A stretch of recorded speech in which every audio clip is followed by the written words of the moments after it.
आज हम लोग आपका अपॉइंटमेंट ऑफ ऑडिटर करेंगे। फर्स्ट ऑडिटर को अपॉइंट कैसे करते हैं, सबसीक्वेंट ऑडिटर को अपॉइंट कैसे करते हैं, और गवर्नमेंट अगर कंपनी है तो उसका ऑडिटर कैसे अपॉइंट होता है, तो वो सारी चीज़ें हम डिस्कस करेंगे। Appointment of auditor, appointment of auditor, और उसमें हम दो चीज़ें पढ़ेंगे कि फर्स्ट ऑडिटर को अपॉइंट कैसे करते हैं और सबसीक्वेंट ऑडिटर्स को अपॉइंट कैसे करते हैं। सबसीक्वेंट यानी कि जब कंपनी इनकॉर्पोरेट हो जाती है तो उसके बाद जो पहला ऑडिटर अपॉइंट होता है उसका प्रोसीजर क्या है, और उसके बाद जो बाकी के ऑडिटर अपॉइंट होते हैं, फर्स्ट ऑडिटर अपॉइंट हो जाता है, उसके बाद जो नेक्स्ट ईयर से ऑडिटर अपॉइंट होता है उसका प्रोसीजर क्या है वो हम जानेंगे। ये दोनों ही चीज़ें जो है नॉर्मल जो सारी कंपनीज है उसके केस में अलग होती है और गवर्नमेंट कंपनीज के केस में प्रोसीजर अलग होता है। ये डिस्कस करने के बाद हम लोग कैजुअल वैकेंसी के बारे में डिस्कशन करेंगे। अगर किसी कारणवश कैजुअल वैकेंसी क्रिएट हो जाती है, यानी जो ऑडिटर का ऑफिस है वो खाली हो जाता है, तो उसे कैसे भरा जाएगा, दूसरे ऑडिटर को अपॉइंट कौन करेगा, कैसे करेगा, उसके बारे में आज हम डिस्कशन करेंगे और आपके स्टडी मटेरियल से ही डिस्कशन करेंगे। नोट्स तो मैंने ऐसे ही ओपन कर लिए थे, करना तो आपका सारा डिस्कशन स्टडी मटेरियल से ही है। कई लोगों को लग रहा था study material line by line नहीं हो रहा, तो जहाँ पर लाइन बाय लाइन की ज़रूरत है, जो कि ये चैप्टर है आपका कंपनी ऑडिट, वहाँ पर आपको लाइन बाय लाइन करवा रही हैं, और जहाँ पर लाइन बाय लाइन की ज़रूरत नहीं है वहाँ पर आपको पहले नोट्स से करवा दिया और फिर स्टडी मटेरियल से वही सारे टॉपिक डिस्कस कर दिए कि मटेरियल में कहाँ कहाँ पर कैसे कैसे गिवन है, और उसके जो बैक की एक्सरसाइज है, इलस्ट्रेशन है, वो सब करवा दिया। अब एक रीडिंग तो आपका भी लगाना बनता है ना। ये तो मैं आपको लाइन बाय लाइन पढ़कर बता रहा हूँ, पर इतना सारा मटेरियल अगर एक एक लाइन पढ़ेंगे तो क्या आप सेकेंड क्लास के बच्चे हैं क्या, थर्ड क्लास के बच्चे हैं क्या? आप तो अपना 12th भी कर चुके हैं और उसके बाद फाउंडेशन भी कर चुके हैं और सीए का इंटरमीडिएट लेवल कर रहे हैं, जिसमें line by line word to word थोड़ी ना पढ़ाई होती है, उसमें टॉपिक स्पेसिफिक पढ़ाई होती है। जब भी आप हायर स्टडीज़ में जाएंगे तो उसमें टॉपिक स्पेसिफिक पढ़ाई होती है। बात समझ रहे हैं ना, कि इंडिपेंडेंस पर चर्चा करते हैं तो इंडिपेंडेंस एक टॉपिक है, उस पर चर्चा करते हैं, वो डिस्कशन हो रही है। वैसे अभी कंपनी ऑडिट है, उस पर डिस्कशन हो रही है। हालांकि ये चैप्टर मैं आपको स्टडी मटेरियल से लाइन बाय लाइन करवा रहा हूँ और ये स्टडी मटेरियल से ही आपको करना है, पूरा का पूरा करना है। हालांकि नोट्स भी मैं देने की कोशिश करूंगा। ये सारे एग्जाम्पल हमने डिस्कस कर लिए थे दोस्तों, ये भी डिस्कस हो गया, सारे क्वेश्चंस आपको करवा दिए, केस स्टडीज आपको करवा दी है। अब अपॉइंटमेंट ऑफ ऑडिटर की बात कर लेते हैं। अपॉइंटमेंट ऑफ ऑडिटर के प्रोविजन सेक्शन 139 में गिवन है और यही सेम जो सेक्शन है वो कंपनी लॉ में भी गिवन होगा। यानी कि आप पढ़ तो एक बार रहे हैं बट एक तीर से दो निशाने लग रहे हैं, कंपनी लॉ का भी सिलेबस कवर हो रहा है साइड बाय साइड। जी हाँ, आपको कंपनी लॉ का भी सिलेबस मैंने दे दिया। ये देखिए मीटिंग भी हो रही है, meeting for appointment of auditor भी हो रही है, यहाँ पर भी फोटो से दिखाया गया है। चलिए आपका स्टार्ट करते हैं। अपॉइंटमेंट ऑफ ऑडिटर कैसे होगा? ऑडिटर को अपॉइंट करना है तो जो फर्स्ट ऑडिटर है, यानी कि जो आपकी कंपनी इनकॉर्पोरेट हो गई है, नई कंपनी एबीसी लिमिटेड अभी बनी है, तो जैसे ही कंपनी बनेगी तुरंत उसका ऑडिटर भी अपॉइंट करना पड़ता है, जिसे हम बोलते हैं फर्स्ट ऑडिटर।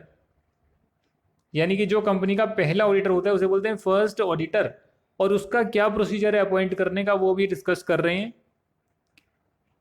गवर्नमेंट कंपनियों के केस में प्रोविजन अलग है और गवर्नमेंट कंपनी के जो अलावा बाकी कंपनीज हैं सारी, उसमें प्रोसीजर अलग है। मैं अभी आपको जनरल प्रोविजन बता रहा हूं कि फर्स्ट ऑडिटर को अपॉइंट कैसे किया जाता है, उसका क्या प्रोसीजर है। जो अपॉइंटमेंट होता है फर्स्ट ऑडिटर का वो बोर्ड ऑफ डायरेक्टर्स करते हैं,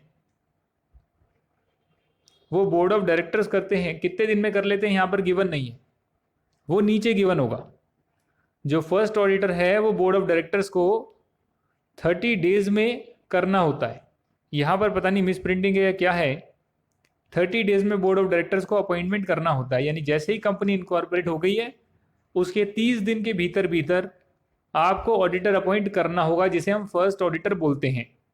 एग्जाम्पल भी आप लेना चाहें तो ले सकते हैं। मान लीजिए कि आपकी कंपनी इनकॉर्पोरेट हुई है 26 जुलाई 2020, तो इसका जो 1 महीना कंप्लीट होगा यानी कि 30 डेज, 1 महीना नहीं है 30 डेज है, तो जुलाई महीने में जो है 31 का होता है, तो 27, 28, 29, 30, 31, 5 दिन ये हो गए, और 25 दिन जो है वो अगस्त के हो गए। तो 25 अगस्त 20 तक आपको ऑडिटर अपॉइंट कर लेना है, बोर्ड ऑफ डायरेक्टर्स को ऑडिटर अपॉइंट कर लेना है। जब मैं बोर्ड ऑफ डायरेक्टर्स बोलता हूं तो कोई एक डायरेक्टर ऑडिटर को अपॉइंट नहीं कर सकता, बोर्ड ऑफ डायरेक्टर्स का कंबाइंड डिसीजन होता है कि हम अपना फर्स्ट ऑडिटर कौन अपॉइंट करें, और वो 30 दिन के भीतर करना पड़ेगा। अगर बोर्ड ऑफ डायरेक्टर्स नहीं कर पाते हैं तब क्या होगा? आई थिंक यहां पर कुछ मिस प्रिंटिंग आ गई है। जो आपका लेटेस्ट स्टडी मटेरियल है वो मैंने डाउनलोड किया है और उसमें कुछ मिस प्रिंटिंग है। यहाँ पर दोबारा से ओपन कर लेते हैं आईसीआई की वेबसाइट से, पुराना वाला मटेरियल ओपन कर लेते हैं जहां पर सारी बातें डेफिनेटली लिखी होगी। ऐ वतन वतन मेरे आबाद रहे तू, मैं जहां रहूं जहां में याद रहे तू, ऐ वतन मेरे वतन, ऐ वतन मेरे वतन। देखिए वैसे तो मैं आपको May 20 वाला मटेरियल ही ओपन कर कर दिखा रहा हूँ। नवंबर 19 का मटेरियल आया था, उसके बाद May 20 का आ गया, तो मैंने सोचा जो लेटेस्ट है वही रेफर किया जाए। हालांकि मेरे पास जो फिजिकली यहाँ पर पड़ी है हार्ड कॉपी है, नवंबर 19 का मटेरियल है, नवंबर 19 का मटेरियल है ये। पर मैं क्या करता हूँ, नवंबर 19 की हार्ड कॉपी है और May 20 नवंबर 20 जो है, यानी जो आने वाले सालों में पढ़ाया जाएगा, उसका जो मटेरियल है वो मैंने ऑनलाइन डाउनलोड कर लिया, जो आपको मैं दिखा रहा हूँ। तो मुझे पता लग जाता है कहीं मिसमैच है तो दोनों चीज़ें कवर हो जाएगी। फिलहाल यहाँ पर जो है कुछ मिस प्रिंटिंग है, इसलिए मैं यहाँ से ओपन कर रहा हूँ कंपनी ऑडिट का चैप्टर, दोबारा ऑनलाइन ओपन कर रहा हूँ और वहाँ से आपको दिखाते हैं क्या लिखा हुआ है। पहुँचूं मैं जहाँ भी मेरी बुनियाद रहे। ये देखिए यहाँ पर गिवन है, यहाँ पर गिवन है कि फर्स्ट ऑडिटर जो है जनरली सभी कंपनीज के केस में बोर्ड ऑफ डायरेक्टर्स अपॉइंट करेंगे 30 days from the date of registration of the company. Company का रजिस्ट्रेशन होता है रजिस्ट्रार ऑफ कंपनीज के, वहां पर डेट ऑफ इनकॉर्पोरेशन मिलती है कंपनी को, उसके 30 दिन के भीतर जो है ऑडिटर को अपॉइंट किया जाएगा और बोर्ड ऑफ डायरेक्टर्स अपॉइंट करेंगे। अगर बोर्ड ऑफ डायरेक्टर्स नहीं कर पाते तो उस केस में जो है मेंबर्स आप समझते हैं कंपनी के मेंबर्स कौन होते हैं, जिनका नाम जो है रजिस्टर ऑफ मेंबर्स में लिखा हुआ है वो मेंबर्स होते हैं। हाँ, शेयर होल्डर्स जो है वो भी मेंबर्स होते हैं 99% केसेस में, एक ही बात है, थोड़ा सा डिफरेंस है वो आप कंपनी लॉ में देख लेंगे। फिलहाल जो मेंबर्स होते हैं उन्हें जो है एक्स्ट्रा ऑर्डिनरी जनरल मीटिंग बुलानी पड़ेगी। जनरल मीटिंग जो है मेंबर्स की मीटिंग होती है, साल में एक बार जो मीटिंग होती है उसे एनुअल जनरल मीटिंग बोलते हैं, और अगर साल के बीच में मीटिंग बुलानी पड़ जाए तो उसे एक्स्ट्रा ऑर्डिनरी जनरल मीटिंग बोलते हैं। मैं आपको यहाँ पर ईजीएम के बारे में बता रहा हूँ कि यदि बोर्ड ऑफ डायरेक्टर्स 30 डेज में ऑडिटर को अपॉइंट नहीं कर पाएंगे तो उस केस में जो है हमारे मेंबर्स, उस कंपनी के जो मेंबर्स हैं वो ईजीएम को कन्वीन करेंगे, बुलाएंगे, और जैसे ही बोर्ड ऑफ डायरेक्टर्स फेल हो गए उसके 90 दिन के भीतर ईजीएम बुलाने के बाद ऑडिटर को अपॉइंट करेंगे ईजीएम के विदिन। मतलब अगर डायरेक्टर्स नहीं कर पा रहे तो मेंबर्स करेंगे, ये प्रोसीजर बनाया हुआ है। और जो ऑडिटर को अपॉइंट कर दिया गया है, जो ऑडिटर को अपॉइंट कर दिया गया है वो कब तक ऑडिट करेगा, कब तक ऑफिस को होल्ड करेगा? एनुअल जनरल मीटिंग जो होगी पहली, उस एनुअल जनरल मीटिंग के कंक्लूजन तक, जो पहली एनुअल जनरल मीटिंग होगी उसका जो कंक्लूजन का मतलब मीटिंग स्टार्ट हुई और कंक्लूड हो गई, कंक्लूड यानी पूरी हो गई, तो जब first annual general meeting complete हो जाएगी उस टाइम तक फर्स्ट ऑडिटर अपॉइंटेड रहेगा। जो कंपनी का पहला ऑडिटर था वो उस टाइम तक अपॉइंट रहेगा। अब उसे आगे भी अपॉइंट करना है या नहीं करना वो कंपनी का डिसीजन है। कंपनी चाहे तो उसे अपॉइंट कर सकती है, जो हम आगे बढ़ेंगे सब्सिक्वेंट ऑडिटर को अपॉइंट कैसे करते हैं। पर अभी मैंने आपको सिर्फ फर्स्ट ऑडिटर के बारे में ये जानकारी दी है कि जैसे ही हमारी कंपनी इनकॉर्पोरेट हो जाती है, पहले बोर्ड ऑफ डायरेक्टर्स 30 डेज के अंदर ऑडिटर को अपॉइंट करेंगे। यदि नहीं कर पाते तो मेंबर जो हैं विद इन 90 डेज ईजीएम को बुलाएंगे, एक्स्ट्रा ऑर्डिनरी जनरल मीटिंग, और उसमें ऑडिटर को अपॉइंट करेंगे। जो ऑडिटर अपॉइंट होगा, जिसे फर्स्ट ऑडिटर बोलते हैं, वो फर्स्ट एनुअल जनरल मीटिंग के कंक्लूजन तक ऑफिस को होल्ड कर कर रखेगा, यानी वो हमारा ऑडिटर माना जाएगा। और उसके बाद अगर उसे अपॉइंट किया जाता है तो डेफिनेटली कंटिन्यू करेगा, और नहीं अपॉइंट किया जाता तो दूसरा ऑडिटर को अपॉइंट कंपनी कर सकती है। यहां तक की बात आपको क्लियर हो गई, तो मैं आपको अब गवर्नमेंट कंपनी के केस में क्या होता है वो मैं बताने वाला हूं। गवर्नमेंट कंपनी कौन सी होती है वो आपको मालूम है, जिसमें गवर्नमेंट की हिस्सेदारी 51% से ज़्यादा होती है, मतलब 51% या 51% से ज़्यादा होती है, वो हमारी गवर्नमेंट कंपनी है, क्योंकि मेजॉरिटी स्टेक गवर्नमेंट का है। तो वो जो गवर्नमेंट कंपनी है उसकी डेफिनेशन भी बाद में करेंगे, फिलहाल देख लेते हैं कि जो गवर्नमेंट कंपनी है उस केस में फर्स्ट ऑडिटर का अपॉइंटमेंट कैसे होता है। तो उस केस में जो है फर्स्ट ऑडिटर जो है अपॉइंट कौन करता है, controller and auditor general of India, CAG का ऑफिस होता है, जो गवर्नमेंट के अकाउंट्स का ऑडिट करता है। गवर्नमेंट आप समझते होंगे, गवर्नमेंट भी तो है, उसका भी तो बही खाता है, जो गवर्नमेंट है उसके भी तो अकाउंट्स होते हैं। उसे जो है सीएजी ऑडिट करता है। जो कोल का घोटाला निकला था, जो स्कैम निकल कर आया था, वो कंट्रोलर एंड ऑडिटर जनरल ने, सीएजी ने अपनी ऑडिट रिपोर्ट में घोटाले की जानकारी दी थी। इसीलिए जो है सीएजी जो है वो 60 डेज के भीतर, जैसे ही गवर्नमेंट कंपनी बनी है उसके 60 डेज के विदिन डेट ऑफ रजिस्ट्रेशन से 60 दिन के भीतर भीतर सीएजी जो है वो अपॉइंट कर लेगा first auditor of the government company. और यदि वो नहीं कर पाता है तो बोर्ड ऑफ डायरेक्टर्स जो हैं वो 30 दिन के भीतर भीतर अपॉइंट कर लेंगे। ठीक है ना जी, बोर्ड ऑफ डायरेक्टर्स 30 दिन के भीतर अपॉइंट कर लेंगे, जैसा कि पहले लिखा हुआ था। तो यहां पर एक चेक लग गया कि गवर्नमेंट कंपनी में पहले सीएजी अपॉइंट करेगा। यदि उसके पास टाइम नहीं है, टाइम की कमी है, तो हो सकता है कि वो अपॉइंट ना कर पाए। उस केस में फिर बोर्ड ऑफ डायरेक्टर्स अपॉइंट करेंगे 30 डेज में। और यदि बोर्ड ऑफ डायरेक्टर्स भी 30 डेज में अपॉइंट नहीं कर पाते हैं, मतलब 60 दिन पूरे हो गए, उसके बाद बोर्ड ऑफ डायरेक्टर्स को 30 डेज मिले, वो भी अपॉइंट नहीं कर पाते, तो अगले 60 दिनों में मेंबर्स अपॉइंट करेंगे। इस बात का आप ध्यान रखना कि यहां पर मेंबर्स को 90 दिन का टाइम मिला है, यहां पर मेंबर्स को 60 दिन का टाइम मिला है। जो भी फर्स्ट ऑडिटर अपॉइंट होएगा वो फर्स्ट एजीएम के कंक्लूजन तक ऑफिस को होल्ड कर कर रखेगा, यानी कि फर्स्ट ऑडिटर बना रहेगा। ये आपका पूरा प्रोसीजर है फर्स्ट ऑडिटर अपॉइंट करने का, और यही बात नीचे भी लिखी हुई है। अब अगर आप दोबारा पढ़ना चाहें तो दोबारा पढ़ सकते हैं, कोई दिक्कत की बात नहीं है। ये देखिए सारी बातें यहां पर लिखी हुई है कि नॉर्मली कंपनीज के केस में पहले बोर्ड ऑफ डायरेक्टर्स अपॉइंट करते हैं, यदि वो नहीं कर पाते तो मेंबर्स कर सकते हैं 90 दिन के भीतर एक्स्ट्रा ऑर्डिनरी जनरल मीटिंग बुलाकर। इसी के ऊपर एक केस स्टडी है जिसे हम देखते हैं अभी। केस स्टडी बोलती है managing director of Pigeon Limited himself wants to appoint CA Champ, a practising chartered accountant, as the first auditor of the company. क्या मैनेजिंग डायरेक्टर ऑडिटर को अपॉइंट कर सकता है फर्स्ट ऑडिटर को, या फिर board of directors first auditor को appoint करते हैं? आप बताइए। बोर्ड ऑफ डायरेक्टर्स जो हैं वो फर्स्ट ऑडिटर को अपॉइंट करते हैं। इसके लिए जो मैनेजिंग डायरेक्टर ने ऑडिटर को अपॉइंट करा है वो वैलिड नहीं माना जाएगा, क्योंकि that is in violation of section 139 subsection 6 of the companies act 2013। Section के साथ सबसेक्शन भी याद रख लीजिएगा, और यहां पर भी सबसेक्शन कहीं लिखा होगा, यहां नहीं लिखा तो यहां लिखा होगा। आपकी बुक में मिस प्रिंटिंग है नई वाली में, तो यहां देख सकते हैं 139 सबसेक्शन 6 लिखा हुआ है। और क्या लिखा हुआ है यहाँ पे, और वही एक्सप्लेनेशन दी है कि जो प्रोविजन है उसकी बातें बता दी है कि जो फर्स्ट ऑडिटर है उसे बोर्ड ऑफ डायरेक्टर्स 30 डेज में अपॉइंट करते हैं, यदि नहीं अपॉइंट कर पाते तो 90 दिन जो है उसमें हमारे मेंबर्स अपॉइंट कर लेते हैं। गवर्नमेंट कंपनी के केस में, गवर्नमेंट कंपनी कौन सी होती है? Government company is a company in which not less than 51% of the paid up share capital is held by central government और स्टेट गवर्नमेंट और गवर्नमेंट्स।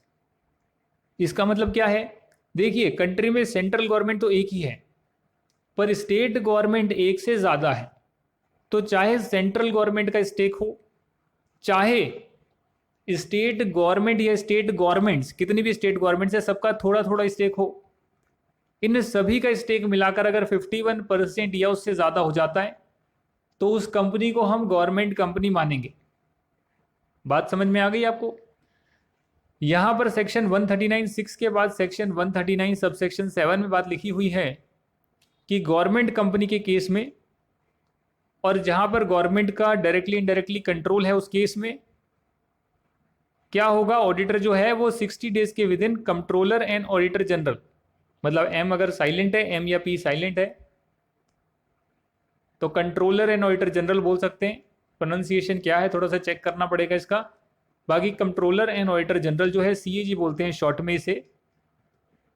ये 60 days within registration of the company appoint करेगा auditor. अगर नहीं कर पाता तो board of director जो हैं अगले 30 दिन में अपॉइंट करेंगे। यदि बोर्ड ऑफ डायरेक्टर्स भी अपॉइंट नहीं कर पाते हैं तो जो मेंबर्स हैं वो एक्स्ट्रा ऑर्डिनरी जनरल मीटिंग बुलाएंगे और 60 दिन के विद इन अपॉइंट करेंगे गवर्नमेंट कंपनी का auditor.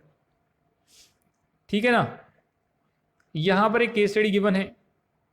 The first auditor of भारतीय petrol limited, a government company, was appointed by board of directors. नहीं सर, गवर्नमेंट कंपनी के केस में सीएजी अपॉइंट करता है, और सीएजी को हमने कितना दिन दिया है, 60 डेज दिए हैं। यहां लिखा होगा कहीं पे सीएजी को हमने 60 डेज दिए हैं, 60 डेज। सेम आप प्रोविजंस की बातें यहां पर लिख कर आएंगे। In case of government company, the appointment of first auditor is governed by the provisions of section 139 subsection 7 of the Companies Act 2013, which states that in the case of a government company, the first auditor shall be appointed by the Comptroller and Auditor General of India within 60 days from the date of registration of the company.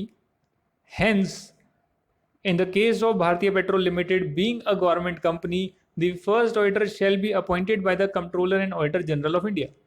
Conclusion ये है कि जो board of directors ने first auditor directly appoint कर दिया उसे null and void मानेंगे, यानी उसका कोई भी एग्जिस्टेंस नहीं है, because that is in violation of section 139 subsection 7 of the companies act 2013।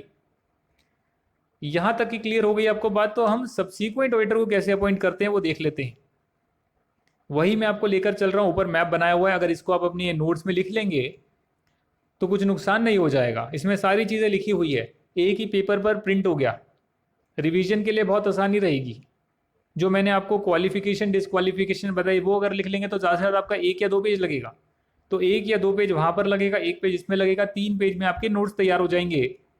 और यहाँ पर 10 पेज हम कर रहे हैं, समझ रहे हैं। ज़्यादा पेजेस नहीं लगेंगे, वही 5, 6, 7, 8 पेज लगेंगे इस पूरे चैप्टर के लिए।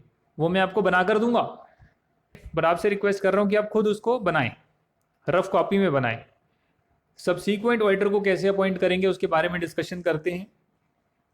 सब्सीक्वेंट ऑडिटर जो है वो भी गवर्नमेंट कंपनी का अलग तरीके से होगा, और गवर्नमेंट कंपनी के जो अलावा कंपनीज है उनका अलग तरीके से अपॉइंट होगा। तो जो गवर्नमेंट कंपनी के अलावा बाकी कंपनीज है उसमें जो सब्सीक्वेंट ऑडिटर को अपॉइंट करते हैं वो मेंबर्स अपॉइंट करते हैं, मेंबर्स। और शायद मुझे ये लगाना पड़ेगा, इसमें क्लियरली दे रखा होगा, मेंबर्स अपॉइंट करते हैं एनुअल जनरल मीटिंग में। समझ रहे हैं आप? क्योंकि जो ऑडिटर का अपॉइंटमेंट है वो तो एक रेगुलर चीज़ है कंपनी के लिए, कि कंपनी को ऑडिट करवाना मैंडेटरी है। जो भी हमारा कंपनीज एक्ट बोलता है हर कंपनी को ऑडिट करवाना होता है।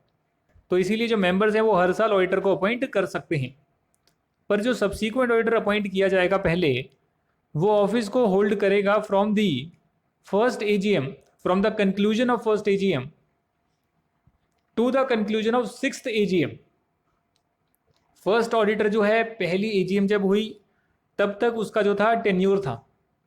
दूसरा जो सब्सीक्वेंट ऑडिटर होगा उसको सीधा ही 5 साल के लिए अपॉइंट किया जाएगा। ये बात आपके कंपनीज एक्ट 2013 से इंसर्ट करी गई है। हालांकि हर साल एजीएम में पास तो होगा रेजोल्यूशन कि हम उसी ऑडिटर को कंटिन्यू कर रहे हैं, बट पहली बार जब अपॉइंट करेंगे सब्सीक्वेंट ऑडिटर तो सीधा ही 5 साल की उसका टेन्योर रख देंगे। ठीक है ना। जो कि फर्स्ट एजीएम के कंक्लूजन से 6th एजीएम के कंक्लूजन तक होल्ड कर रखेगा, provided he is qualified for appointment. अगर मान लेते हैं कि अगले साल वो क्वालिफाइड ही नहीं है तो क्या जबरदस्ती उसको ऑडिट करना पड़ेगा? नहीं। 5 साल का टेन्योर जरूर रखा गया है, बट हर साल जो है रेजोल्यूशन पास होगा। तो ये जो है तरीका होता है कि कैसे कंपनी के सब्सीक्वेंट ऑडिटर अपॉइंट होते हैं। और गवर्नमेंट कंपनी के केस में जो है अपॉइंटमेंट जो करेगा वो सीएजी करेगा, controller and auditor general of India, CAG और उसको जो टाइमलाइन दी गई है वो 180 डेज की दी गई है from the commencement of the year. 6 महीने का टाइमलाइन दिया गया है अप्रॉक्सीमेटली, क्योंकि उसके पास काम बहुत ज़्यादा होता है। इसीलिए जैसे ही ईयर स्टार्ट होगा उसके 6 महीने के विद इन ऑडिटर को अपॉइंट कर दिया जाएगा जो उस पर्टिकुलर ईयर की ऑडिट करेगा। यहाँ पर 5 साल के लिए ऑडिटर अपॉइंट नहीं होता है गवर्नमेंट कंपनी के केस में, बाकी सभी के केस में 5-5 साल के लिए ऑडिटर अपॉइंट होता है। जब 5 साल का टेन्योर खत्म होगा तो फिर 5 साल के लिए नया ऑडिटर अपॉइंट करेंगे या उसी को कंटिन्यू करने के लिए भी बोल सकते हैं, राइट। तो गवर्नमेंट कंपनी के केस में जो ऑडिटर है वो एजीएम के कंक्लूजन तक, यानी उसको अपॉइंट करा, जो एजीएम होगी नेक्स्ट, एनुअल जनरल मीटिंग साल में एक ही होती है, तो वो जो एजीएम होगी नेक्स्ट वाली जिसमें फाइनेंशियल स्टेटमेंट को प्रेजेंट किया जाएगा, ऑडिटर रिपोर्ट जो है मेंबर्स को दिखाई जाएगी, उस पर्टिकुलर टाइम लिमिट तक वो ऑडिटर अपॉइंट रहेगा और ये प्रक्रिया हर साल चलती रहेगी। यहां पर हम पढ़ेंगे अब दोबारा से, अगर आपको बात क्लियर हो गई है तो दोबारा से हम पढ़ेंगे यहां पर कि सब्सीक्वेंट ऑडिटर को कैसे अपॉइंट करते हैं। देखिए लिखा हुआ है section number 139 subsection 1, first auditor का सबसेक्शन 6 और 7 था, पर जो आपका सब्सीक्वेंट ऑडिटर है उसका सबसेक्शन 1 है। तो section 139 subsection 1 of the companies act 2013 provides that every company shall at the first annual general meeting appoint an individual or a firm as an auditor who shall hold the office from the conclusion of that meeting till the conclusion of 6th AGM, यानी सीधा ही 5 साल के लिए appoint कर दिया गया है, right. The following points need to be noted in this regard. Before such appointment is made, the written consent of the auditor to such appointment and a certificate from him or it that the appointment if made shall be in accordance with the conditions as may be prescribed shall be obtained from the auditor। मतलब auditor की return consent ले रहे हैं, auditor की return consent ले रहे हैं और सर्टिफिकेट ऑब्टेन कर रहे हैं उससे, that if the appointment is made shall be in accordance with the conditions as may be prescribed shall be obtained from the auditor, कि वो राजी है कि मुझे आप अपॉइंट कर सकते हैं, उसने कंसेंट दे दी है। दूसरा, उससे हम सर्टिफिकेट ले रहे हैं कि वो डिसक्वालीफाइड नहीं है। जो भी क्राइटेरिया हमने सेक्शन नंबर 141 में देखा था, ऑडिटर से सर्टिफिकेट ले रहे हैं कि भाई सर्टिफाई करो, खुद को सर्टिफाई करो कि आप डिसक्वालीफाइड नहीं हो। और एंड में कंपनी इन्फॉर्म करेगी ऑडिटर को about his appointment and also file a notice of such appointment with the registrar within 15 days of the meeting in which the auditor is appointed। तो एनुअल जनरल मीटिंग में auditor को appoint किया गया, जो भी auditor को हमने appoint किया उसको तो हम बता ही देंगे कि भैया हमने आपका अपॉइंटमेंट कर लिया है, हमने आपका अपॉइंटमेंट कर लिया, उसे बता देंगे। और साथ में 15 डेज के भीतर भीतर रजिस्ट्रार ऑफ कंपनीज को भी बताएंगे, यानी कि जो मिनिस्ट्री ऑफ कॉर्पोरेट अफेयर्स है वहां पर भी हम फाइल करेंगे कि हमारा जो ऑडिटर है वो हमने अपॉइंट कर लिया है। Appointment of subsequent auditor in case of government companies, मैंने आपको बताया कि जो controller and auditor general of India है वो 180 डेज में अपॉइंट करेगा after the commencement of the year, और जो ऑडिटर अपॉइंट किया जाएगा वो एजीएम जब तक नहीं हो जाती, उसके कंक्लूड नहीं हो जाती, खत्म नहीं हो जाती वो एजीएम, जो भी नेक्स्ट एजीएम आने वाली है, तब तक ऑफिस को होल्ड कर कर रखेगा। बस यही था क्या? बस यही था, इतना ही मुझे बताना था क्या? एक मिनट देख लेते हैं। अच्छा यही था बस, अरे वाह। बस आपका फिलिंग ऑफ कैजुअल वैकेंसी हम ज़रा पढ़ लेते हैं, जिसके बाद आपका जो है आज की क्लास कंप्लीट करेंगे और फिर आने वाले टाइम में जो है आपके बाकी के टॉपिक्स कवर करवाएंगे आपको। As per section 139 sub section 8, 139(1) कर लिया हमने, उसके बाद 139(5) कर लिया, 139(6) कर लिया, 139(7) कर लिया। ये जो सेक्शन है आपको सारे के सारे पता होने चाहिए। सेक्शन 141 सब सेक्शन 1, 2, 3 पता होना चाहिए, सब सेक्शन 4 पता होना चाहिए। कैजुअल वैकेंसी को फिल कैसे करते हैं, इसका सेक्शन 139 सब सेक्शन 8 आ रहा है। ये जानने के लिए आपको पहले ही जानना पड़ेगा कैजुअल वैकेंसी होती क्या है। मतलब कि ऑडिटर ने ऑफिस ऑक्यूपाई किया हुआ एक तरह से पेपर्स में, रिकॉर्ड्स में। जब मैं छोटा था तो मैं ये समझता था, आपके टाइम जो मैं था, कि अगर ये हमारी कंपनी होगी ABC लिमिटेड, तो बुक में लिखा होता था auditor shall occupy his office from the conclusion of AGM till the conclusion of next AGM till the conclusion of 6th AGM। मुझे लगता था ऑडिटर जो है वो यहाँ पर जाकर अपने ऑफिस में बैठेगा, ABC लिमिटेड के ऑफिस में बैठेगा, और कैजुअल वैकेंसी क्रिएट हो गई, यानी उसने ऑफिस छोड़ दिया, खाली कर दिया, बट एक्चुअली में ऐसा नहीं है। एक्चुअली में जो सारी चीज़ें होती है पेपर पर होती है, रिकॉर्ड्स में होती है कि रिकॉर्ड्स में ऑडिटर को अपॉइंट कर लिया गया है। अब चाहे ऑडिटर पूरे साल आए या ऑडिटर की जो टीम है वो 5 महीने आए, 6 महीने आकर ऑडिट करे या 1 महीने आकर ऑडिट करे, वो उनकी चॉइस है। सिर्फ रिकॉर्ड्स में हमने दिखाया कि आप ऑडिटर अपॉइंट हो चुके हो, हमारे जो पेपर्स में रिकॉर्ड्स में है वो एक आपने हमारा ऑफिस ऑक्यूपाई कर लिया है। और यदि किसी कारणवश ऑडिटर जो है वो यहाँ से निकल जाता है, मतलब छोड़ देता है या कुछ भी कारण होता है, कारण वैसे दो ही हो सकते हैं कैजुअल वैकेंसी के। एक होता है रेजिग्नेशन, कि ऑडिटर ने रिजाइन कर दिया, इसके लिए कैजुअल वैकेंसी क्रिएट हो गई। एक होता है अदर देन रेजिग्नेशन। मतलब सर अदर देन रेजिग्नेशन में क्या आता है? भाई देखो, सीधा सीधा बोलकर अच्छा नहीं लगता कि ऑडिटर की डेथ हो गई, ऐसे अगर बुक में लिखेंगे तो अच्छी बात नहीं लगेगी। इसके लिए ऐसे लिखा हुआ है अदर देन रेजिग्नेशन, अगर कोई कारण है सच एज डेथ एटसेट्रा, और कोई कारण नहीं बताए गए, तो उस केस में कौन अपॉइंट करेगा ऑडिटर को? क्योंकि अगर ऑडिटर की डेथ हो जाती है तो कैजुअल वैकेंसी क्रिएट हो जाएगी, अगर ऑडिटर रिजाइन कर देता है तो कैजुअल वैकेंसी क्रिएट हो जाएगी।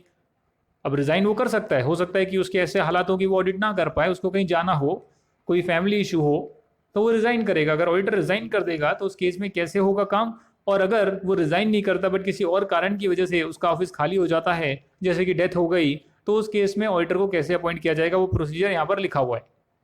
और प्रोसीजर भी बहुत सिंपल सा है, इस चार्ट के फॉर्म में लिखा है, जिसे आप अपनी कॉपी में नोट डाउन कर सकते हैं। सिंपल सा चार्ट है। गवर्नमेंट कंपनीज के अलावा जो कंपनीज हैं उसमें जो कैजुअल वैकेंसी है वो बोर्ड ऑफ डायरेक्टर्स फिल कर देंगे 30 डेज में।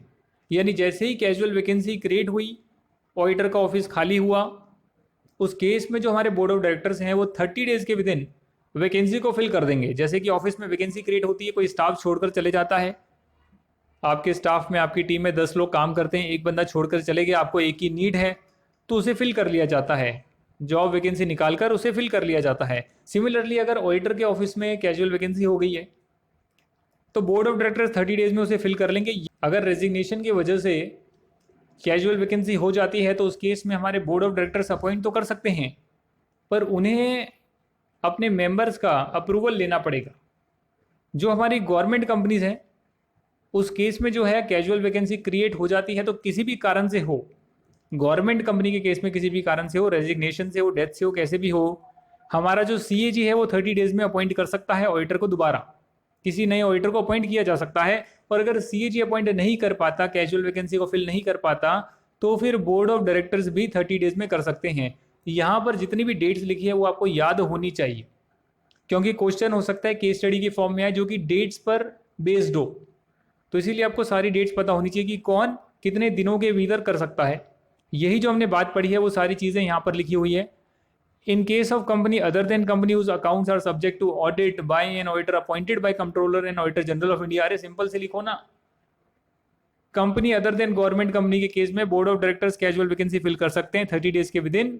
और यदि कैजुअल वैकेंसी रेजिग्नेशन की वजह से हो जाती है तो appointment shall be approved by the company at a general meeting convened with in 3 months of the recommendation of the board and shall hold the office till the conclusion of next AGM. इस बात को आप जरा correct कर लीजिएगा कि यहाँ पर जो मेंबर्स हैं उनकी एक जनरल मीटिंग बुलानी पड़ेगी, जो कि एजीएम तो नहीं हो सकती है क्योंकि एजीएम साल में एक ही बार होती है, ये ज़रूर ईजीएम होगी, एक्स्ट्रा ऑर्डिनरी जनरल मीटिंग होगी। जैसे बोर्ड ऑफ डायरेक्टर्स ने रिकमेंड करा उसके 3 months के विद इन इस मीटिंग को करवाया जाएगा और मीटिंग में अप्रूवल लेने के बाद उस ऑडिटर को अपॉइंट कराया जाएगा। जो ऑडिटर कैजुअल वैकेंसी में आएगा वो नेक्स्ट एजीएम तक ही ऑफिस होल्ड करेगा। तो ये बहुत इंटरेस्टिंग है कि ऐसा आपके पास केस स्टडी आ सकता है कि मान लीजिए कि एबीसी लिमिटेड इनकॉर्पोरेट हो गई, इनकॉर्पोरेट होने के बाद 1 साल हो गया, जो पहली एजीएम हुई उसमें एक ऑडिटर को अपॉइंट करा गया मिस्टर ए को, जिन्हें ऑफिस होल्ड करना था 5 साल के लिए, यानी कि 6th एजीएम तक। इन्होंने विद इन द ईयर जो है, विद इन द ईयर इन्होंने रेजिग्नेशन दे दिया। अब रेजिग्नेशन दे दिया तो जो है मिस्टर बी को अपॉइंट कर लिया गया, जो बोर्ड ऑफ डायरेक्टर्स ने अपॉइंट किया है। हालांकि इन्होंने जनरल मीटिंग में अप्रूवल भी लिया है, जो बोर्ड ऑफ डायरेक्टर्स का रिकमेंडेशन है उन्होंने अप्रूवल भी लिया है। और ये ऑडिटर जो है वो 6th एजीएम तक ऑफिस होल्ड करेगा, यानी कि जो पहला ऑडिटर 5 साल के लिए अपॉइंट किया था उतने ही टाइम तक ये वाला ऑडिटर जो है अपॉइंटेड रहेगा, जो नया ऑडिटर हमने अपॉइंट किया है, कैजुअल वैकेंसी को फिल किया है। तो आप बोलेंगे नहीं, अगर कैजुअल वैकेंसी को फिल करा है यहाँ पर जो रेजिग्नेशन हो गया था उस वजह से, तो ये नेक्स्ट एजीएम तक ही ऑफिस होल्ड करेगा, बाकी फिर नेक्स्ट एजीएम में दोबारा से अपॉइंटमेंट करा जाएगा 5 सालों के लिए, वो अलग मुद्दा है। मान लेते हैं कि अगर गवर्नमेंट कंपनी है उस केस में जो है कैजुअल वैकेंसी क्रिएट हो जाती है, तो वहां पर जो है 30 डेज के विद इन सीएजी अपॉइंट करेगा। यदि सीएजी नहीं कर पाता है तो 30 डेज में जो है बोर्ड ऑफ डायरेक्टर्स अपॉइंट करेंगे। ठीक है जी, यहां तक की बात क्लियर है। कैजुअल वैकेंसी बाय रेजिग्नेशन, इसमें एक और काम हो जाता है, एक और एडिशनल बात हो जाती है। अगर रेजिग्नेशन की वजह से ऑडिटर छोड़ रहा है तो वहां पर जो काम होगा वो तो होगा ही, कि मेंबर्स की मीटिंग बुलाई जाएगी, ऑडिटर दूसरा अपॉइंट किया जाएगा, वो तो होगा ही। बट साथ में जो है ऑडिटर की भी ड्यूटी आ जाती है कि वो एक फॉर्म सबमिट करे। फॉर्म का नाम है ADT3, गूगल कर लेना, डाउनलोड कर लेना फॉर्म ADT3। वो ऑडिटर को फिल करना पड़ता है with the company and with the registrar of companies. Auditor जो है 30 डेज के विद इन, अपने रेजिग्नेशन के 30 डेज के विद इन ये स्टेटमेंट फाइल कर देगा। इसका फॉर्मेट आपको ऑनलाइन गूगल पर मिल जाएगा। In case of the companies referred to in section 139(5), that is government companies, the auditor shall also file such a statement with CAG along with the company and the registrar. The auditor shall indicate the reason and other facts as may be relevant with regard to his resignation. And in case of failure, the auditor shall be liable to a penalty of 50,000 rupees or the remuneration of the auditor, whichever is less. And in case of continuing failure, with further penalty of 500 rupees for each day after the first during which such failure continues, subject to the maximum of 5 lakh rupees as per section 140 subsection 3। क्या लिख दिया यहाँ पे, बहुत बड़ी बात लिख दी है। इतना भी ज़्यादा कुछ कॉम्प्लिकेटेड नहीं लिखा है, सिर्फ यही बताया गया है कि रेजिग्नेशन के केस में कंपनी क्या करेगी वो तो बता दिया, चाहे गवर्नमेंट कंपनी हो चाहे नॉर्मल कंपनी हो। पर ऑडिटर की क्या जिम्मेदारी होगी वो नीचे बताया हुआ है। ऑडिटर को फॉर्म ADT3 सबमिट करना पड़ेगा। ये देखिए, फॉर्म ADT3 जो है ऑडिटर को सबमिट करना पड़ेगा कंपनी के पास, मिनिस्ट्री ऑफ कॉर्पोरेट अफेयर के पास, गवर्नमेंट कंपनी के केस में CAG के पास और कंपनी के पास, अलॉन्ग विद रजिस्ट्रार यानी MCA। Ministry of corporate affairs की वेबसाइट है, वहां पर रजिस्ट्रार कंपनी के पास, CAG के पास, बाकी सभी कंपनीज में कंपनी के पास, रजिस्ट्रार के पास फाइल करना पड़ेगा फॉर्म ADT3, जिसमें वो अपना रीजन बताएगा, मैंने क्यों छोड़ा, क्या कारण थे। हो सकता है उसको शिफ्ट करना हो, पर्सनल इशू हो तो भी बताएगा, और अगर मैनेजमेंट गड़बड़ कर रही है जिस वजह से उसने रेजिग्नेशन दिया है तो वो भी बताएगा। और साथ में अगर नहीं बता पाता है तो उस केस में क्या होगा, इस पर लगेगी पेनल्टी। और पेनल्टी कितनी है, मिनिमम पेनल्टी जो है वो है 50,000 रुपीज़। 50,000 रुपीज़ और जो रेमुनरेशन ऑडिटर को मिलेगी which ever is lower, but extend हो सकती है 5 लाख रुपए तक, 5 लाख रुपीज़ तक एक्सटेंड की जा सकती है। ये फॉर्म कितने दिनों में बताना होता है, ये फॉर्म जो है सबमिट करना होता है 30 डेज में। 30 डेज में सबमिट करना होता है इस फॉर्म को, जो फॉर्म ADT3 है। और यदि ऑडिटर सबमिट नहीं कर पाता तो फेलियर जो करेगा जितने दिनों का, 500 रुपीज़ पर डे के हिसाब से लगते रहेगा। मतलब 30 डेज कंप्लीट हो गए, ऑडिटर ने सबमिट नहीं किया तो जो है ईच डे के लिए 500 रुपये का और जुर्माना लगते रहेगा। तो ये चीज़ यहाँ पर लिखी गई है। अगर ये आपको क्लियर है तो हम एक केस स्टडी कर लेते हैं। Fact of the case given है, CA Donald was appointed as the auditor of PS Limited at the remuneration of 30,000. However, after 4 months of continuing his services, he could not continue to hold his office of the auditor as his wife got a government job at a distant place and he needs to shift along with her to the new place.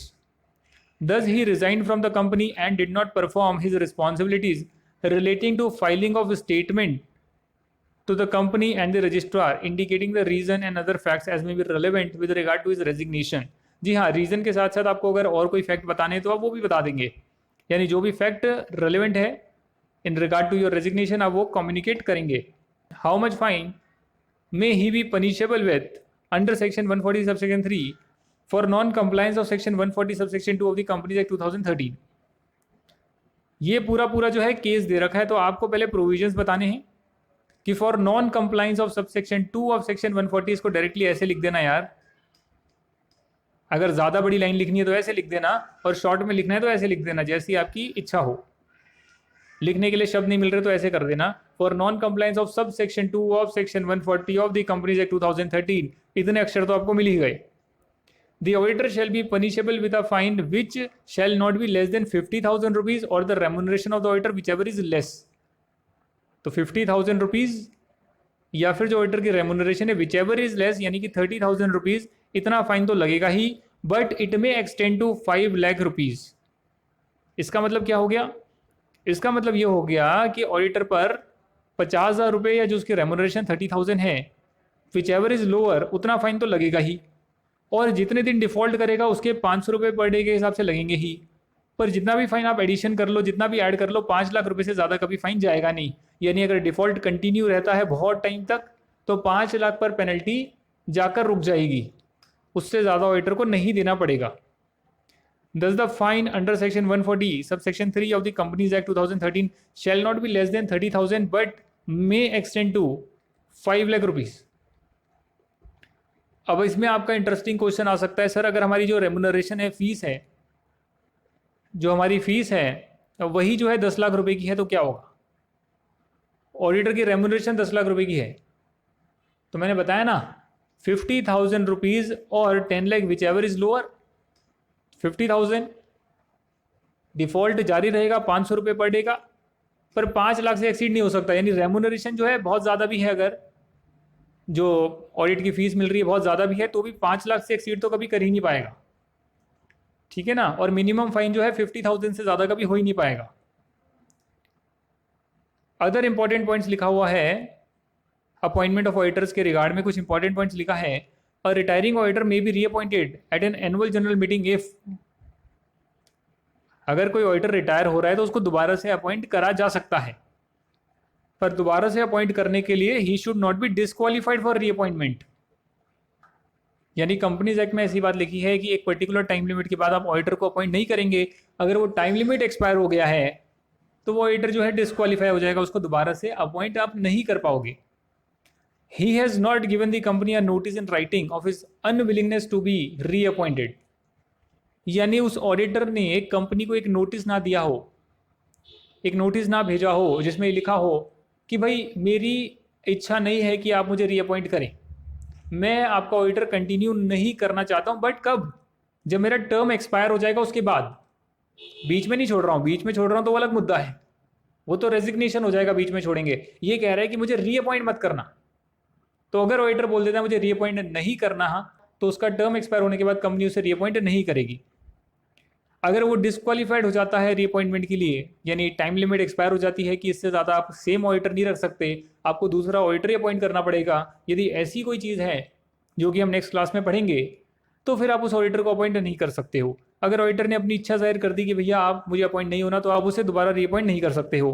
या फिर जो members हैं उन्होंने कोई special resolution pass कर दिया हो at the meeting appointing some other auditor or providing expressly that he shall not be reappointed। यानी मेंबर्स ने एक स्पेशल रेजोल्यूशन पास किया है कि जो ऑडिटर हमारा कंटिन्यू कर रहा है हम उसे रीअपॉइंट नहीं करेंगे।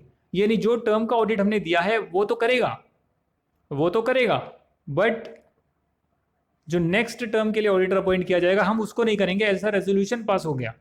तो इन तीनों में से अगर कोई भी एक चीज़ हो गई है तो उस केस में हम रिटायरिंग ऑडिटर को दोबारा अपॉइंट नहीं करेंगे। Where at any annual general meeting no auditor is appointed और reappointed, the existing auditor shall continue to be the auditor of the company. ये जनरल लाइन लिख दी है कि अगर आप ऑडिटर को अपॉइंट नहीं कर पाते तो जो एग्जिस्टिंग ऑडिटर है वही कंटिन्यू करेगा। ये एक जनरल लाइन लिख दी है ताकि ऐसा ना हो कि आप ऑडिटर अपॉइंट ना कर पाएं और आप डिफॉल्ट में चले जाएं, या ऑडिटर आपका अपॉइंट ना हो पाए, तो एग्जिस्टिंग ऑडिटर ही कंटिन्यू करेगा। ये बात कहती है। और नेक्स्ट क्लास में हम रोटेशन ऑफ ऑडिटर के बारे में बात करेंगे, यानी कि एक जो पर्टिकुलर हमारा ऑडिटर है, सिंगल है या फिर फर्म है, वो एक पर्टिकुलर कंपनी के कितने टाइम लिमिट तक ऑडिट कर सकता है, जिसके बाद जो है रोटेशन का क्लॉज लग जाएगा और हमें दूसरा ऑडिटर ही अपॉइंट करना पड़ेगा। ये जितने भी प्रोविजन हमने पढ़े इसको आप रिवाइज करिएगा। करीब करीब आप देख सकते हैं आपके 14-15 पेज आपके होने वाले हैं बुक के, तो उन सभी पेजेस को दोबारा से आप रिवाइज कर लीजिएगा। ये चैप्टर स्पेसिफिकली आपका स्टडी मटेरियल से करवाया जा रहा है, क्योंकि line by line word to word बहुत इंपॉर्टेंट है, 10 नंबर तक का आ सकता है। और अगर आपने ये चैप्टर कर लिया जैसे मैंने बताया, ऑडिट रिपोर्ट कर लिया जैसे मैंने बताया, जितना आपको करवा दिया है बेसिक वो कर लिया, पास होना आपका तय है। और आने वाले चैप्टर में भी जो अच्छे इंपॉर्टेंट चैप्टर्स हैं, बेसिक कॉन्सेप्ट है, वो सब कर लिए तो एग्जामिशन तक आपकी आराम से आ सकती है। फोकस आपको करना है ये वाले चैप्टर के लिए स्टडी मटेरियल पे, और जो आपके बाकी के चैप्टर्स हैं उसमें जो नोट्स लिखवाए हैं वर्ड टू वर्ड समझने के साथ साथ याद होने चाहिए। और फिर जो बुक के क्वेश्चंस हैं उसे आप ट्राई करेंगे कि मैं अपनी नॉलेज के बेस पर, जो मेरी अंडरस्टैंडिंग है उसके बेस पर मैं कुछ अटेम्प्ट करने की कोशिश करता हूँ। और जब आप मिलाएंगे और 70% सेम पाएंगे तो समझ लेना आपका ट्रैक राइट है। और अगर 70% भी आपका सेम नहीं आता आंसर, तो फिर आप मुझे बताना कि भाई मैं ये सोच रहा था, इसमें नोट्स पढ़े मैंने, सब चीज़ें समझी, क्वेश्चन पढ़ा, फिर मैंने ये सोचा पर एक्चुअल आंसर कुछ और निकल कर आया, तो फिर आप मुझे व्हाट्सएप कर सकते हैं। चलिए, इस वीडियो को देखने के लिए आपका बहुत बहुत धन्यवाद। हम मिलेंगे नई वीडियो में, नेक्स्ट वीडियो में, और उसमें हम रोटेशन ऑफ ऑर्डर की बात करेंगे। तब तक के लिए आपका बहुत बहुत धन्यवाद। Thank you.